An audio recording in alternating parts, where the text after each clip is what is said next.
एक भविष्यमाल का पुस्तक है जिसकी भविष्यवाणियां सटीक हो रही हैं, और जो जो भविष्यवाणियां की थी वो समय आने पर पूरी हुई।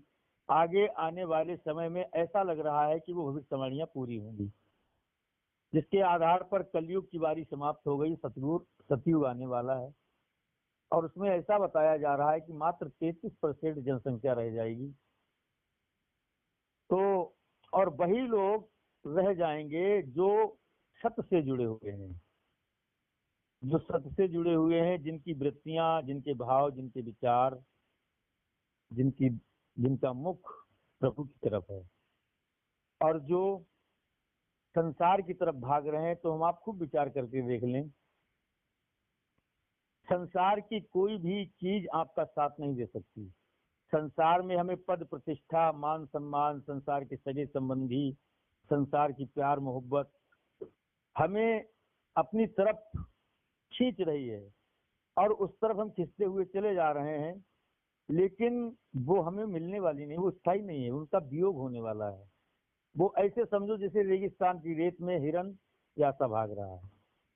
ऐसे ही संसार की चीजें हैं। जब शरीर ही हमसे दूर हो रहा है, प्रतिक्षण उसका वियोग हो रहा है, तो फिर संसार की चीजें का संयोग कैसे हो सकता है? उनका संयोग सत्य नहीं है। संसार की प्रत्येक वस्तु का संयोग सत्य है, और परमात्मा से हमारे निज स्वरूप का वियोग हमसे असत्य है।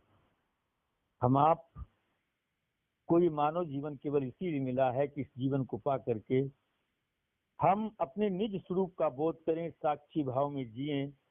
साक्षी भाव में रहना जो व्यक्ति सीख जाता है, तो उसे संसार के सुख दुख एक समान लगना शुरू हो जाते हैं।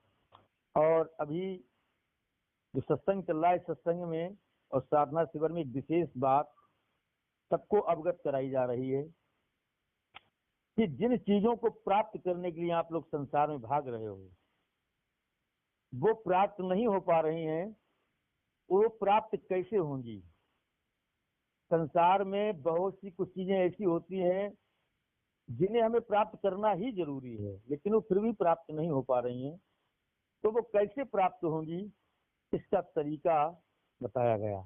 क्योंकि जगत का पालनहार, जगत का रचयिता, जगत का प्रकाशक, सारे संसार का, सारे विश्व ब्रह्मांड का मालिक हमारे आपके अंदर बैठा हुआ है, इस मानव घट के अंदर बैठा हुआ है। तो हमें अंदर उतरने की कला सिखाई गई कि हम अंदर उतरें, और अंदर उतर करके हम वहां प्रार्थना करें।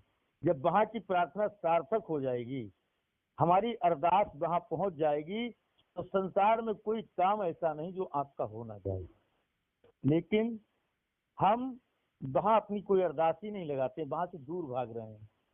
और वहां से जो भी दूर भागेगा, तो वो इतना अपने आप से दूर हो जाएगा कि 84 लाख योनियों की खाई में गिरेगा जाकर के, फिर उसका वापस लौटना संभव नहीं है। इसलिए हम आप बहाने न बनाएं। आप सोच